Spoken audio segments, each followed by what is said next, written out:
Olá, eu sou o Macorati e esta é a nossa videoaula semanal publicada toda segunda-feira no portal macorati.net. Hoje eu vou continuar com o assunto Minimal APIs. Nos vídeos anteriores, nós criamos uma Web API ASP.NET Core usando a abordagem das Minimal APIs. E assim nós definimos os endpoints para realizar o CRUD para categorias e produtos. E ao final, nós organizamos o código da Minimal API usando métodos de extensão, onde agrupamos os endpoints e os demais recursos usados por responsabilidades, de forma a tornar o código mais leve, legível, fácil de entender e de estender. Então nós poderíamos dar por encerrado o nosso tratamento das Minimal API. No entanto, eu resolvi abordar nesta semana uma outra opção que pode ser considerada em alguns cenários, que é a seguinte: usar a classe Startup no projeto. Como assim? O cenário seria a partir de uma Minimal API com os endpoints criados na classe Program e migrar esse código para a classe Startup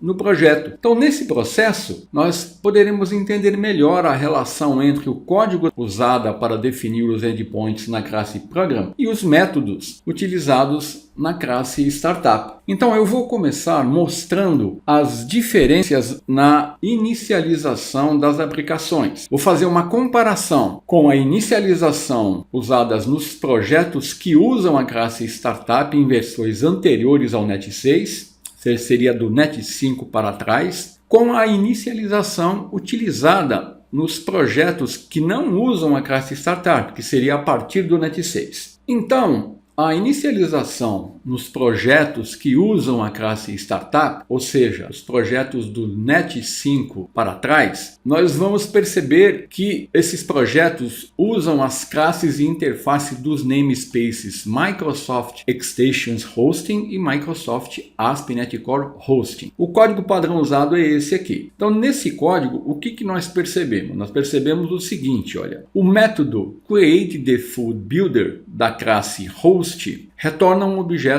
eHostBuilder. O método configureWebHostDefault especifica a classe de inicialização, que é a classe Startup, definindo aqui, ó, use Startup. E o método build chama o eHostBuilder e retorna um objeto eHost. E finalmente, o método run inicia a aplicação, que chama a classe Startup e faz a inicialização. Então, esse é o mecanismo usado nos projetos do NET 5 para trás. Vejamos agora como que é a inicialização atual dos projetos que não usam a classe Startup, ou seja, os projetos criados no NET 6. Nesses projetos é utilizado as classes e interfaces que residem no namespace Microsoft ASP.NET Core Builder. E aqui eu tenho um código padrão gerado nesse projeto para uma Web API. Nós temos o seguinte, ó, o método createBuilder da classe Web Application retorna um objeto Web Application Builder. O método build, que é chamado a partir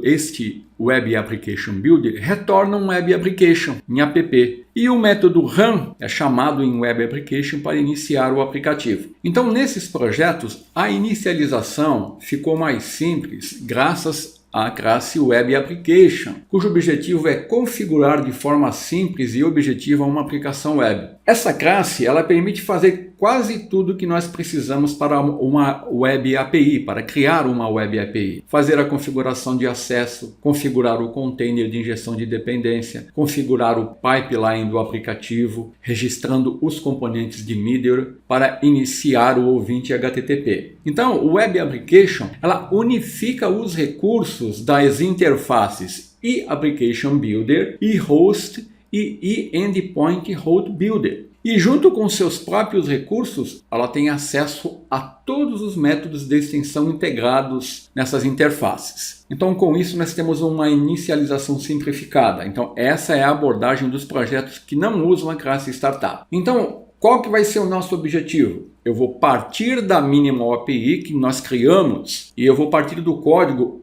que foi usado antes de realizarmos a organização do código. Eu vou abrir aqui o projeto e vou mostrar aqui o código na classe Program. Então nós vamos partir deste código, ó, quando nós criamos a Minimal API, onde nós definimos aqui o Swagger, a definição para o Swagger suportar o token JWT, definimos aqui a configuração e o registro do contexto do Entity Framework Core, a autenticação, depois definimos os endpoints e depois definimos o restante da configuração e levantamos a aplicação. Então, nós vamos partir desse código. Esse código é o código anterior à organização que nós fizemos na semana anterior. Então, agora, o que eu vou fazer? Eu vou partir desse código e vou mover o código que nós criamos aqui para a classe Startup, que eu vou criar neste projeto. Então, para fazer isso, né, eu vou usar a seguinte abordagem. Eu vou criar a classe Startup no projeto, definindo o construtor e os métodos configure, service e configure.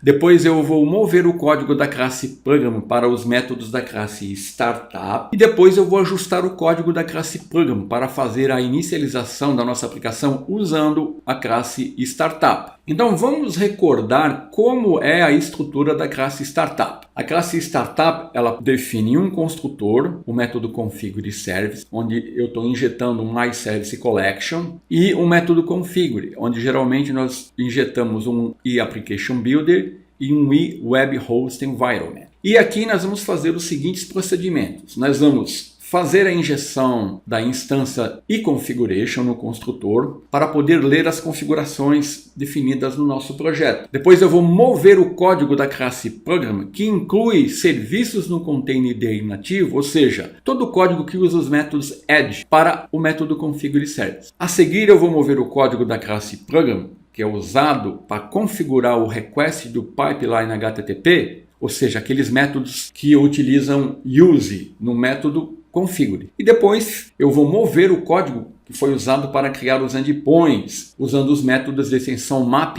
get, post, put e delete para um método configure. Esses vão ser os procedimentos que eu vou adotar aqui. Então eu vou abrir o nosso projeto e a primeira coisa que eu vou fazer vai ser aqui, ó, no nosso projeto, eu vou criar a classe Startup. Então vou aproveitar aqui, ó, o Visual Studio, vou dar Add New Item, vou selecionar a opção aqui, ó, Startup. Eu já tenho aqui um template que eu posso usar. Então eu vou clicar no botão Add e ele criou a classe Startup. Só que a estrutura da classe Startup que eu vou utilizar é um pouco diferente. Então eu vou copiar e colar aqui o código padrão da classe Startup. Então aqui eu vou simplificar usando o recurso dos namespaces do Net6, né? Então tá aqui, ó, a minha classe Startup com uma estrutura. Então agora eu vou trabalhar movendo o código da classe Program para essa classe. Então a primeira coisa que eu vou fazer, eu vou injetar aqui, ó, uma instância de eConfiguration. Então para isso, ó, eu defino aqui uma propriedade config do tipo eConfiguration, faço a injeção e obtenho uma instância dela aqui. Eu vou usar essa instância para poder acessar as definições aqui, ó, do JWT, da string de conexão, isso vai ser usado para isso. Então agora aqui no método configure services, eu vou mover todo o código usado aqui na classe Program, que inclui os serviços no container DI. Esse add Swagger, eu vou usar aqui, ó, add dbcontext, add singleton, add authentication e add authorization, até aqui. Então todo esse código aqui, ó, eu posso mover para lá. Eu vou ter que ajustar o código, né? Então eu vou recortar, ó, e vou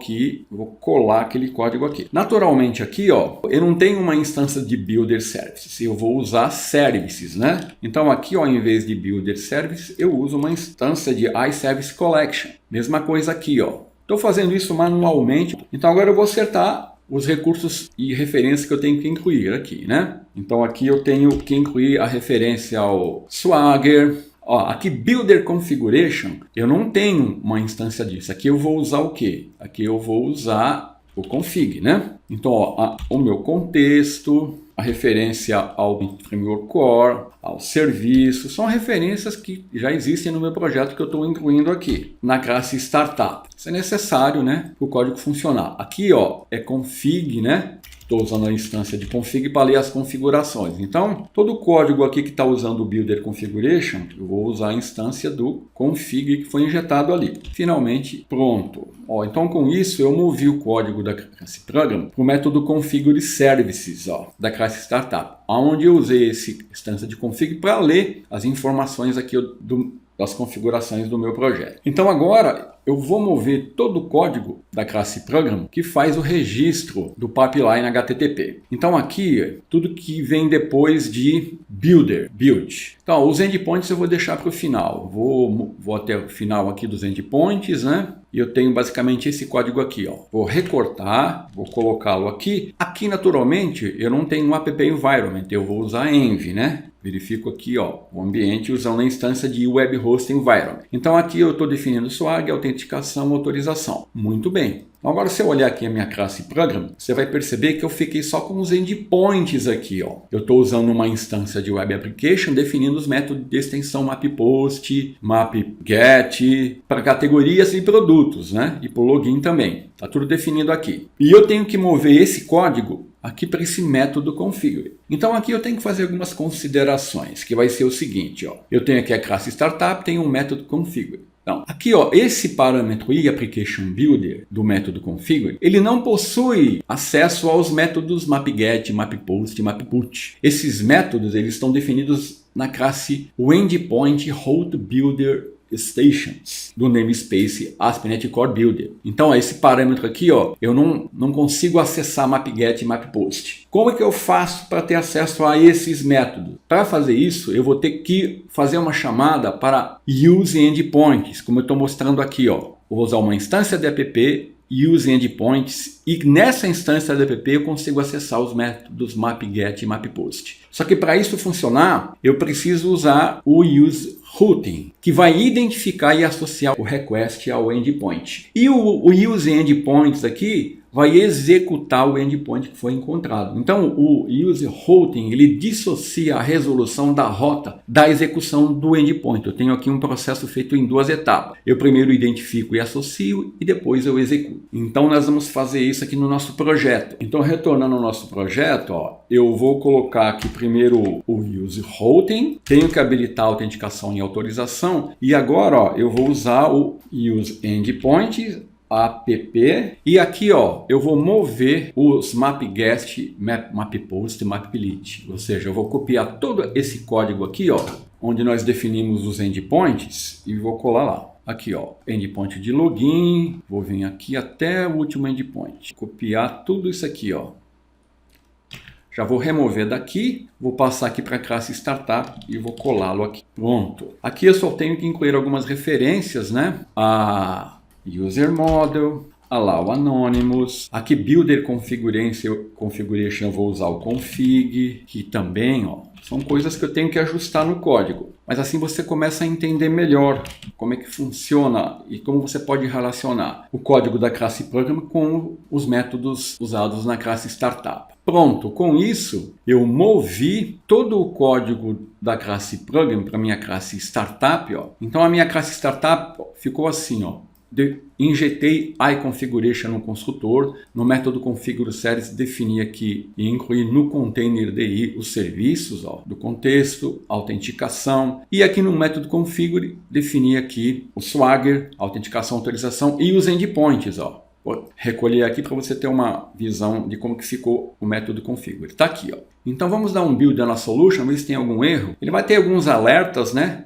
Vou dar um rebuild aqui, ó. Olha aqui, ó. Tudo foi compilado com sucesso. Então agora eu só tenho que fazer o ajuste na classe program. Veja como ficou a nossa classe program. Eu vou remover os imports aqui, ó. Eu tenho o create builder, o build e o app-room. Como eu quero invocar a classe startup aqui, eu não vou usar web application, eu vou usar host e vou dar create default builder. E depois, usando a instância de builder, olha, eu chamo o configure web host default e invoco a classe startup. Então aqui eu tenho que incluir uma referência à classe, né? Ela está no meu projeto, ó. E agora eu preciso dar um build e executar a minha aplicação dando um run. E com isso eu vou ter agora a inicialização do meu projeto feito pela classe startup onde nós migramos todo esse código. Vamos executá-lo e vamos fazer um teste aqui só para ver se está tudo funcionando. Está aqui a minha API, ó. Vou fazer um login aqui com o usuário Macorati, não sei, underline,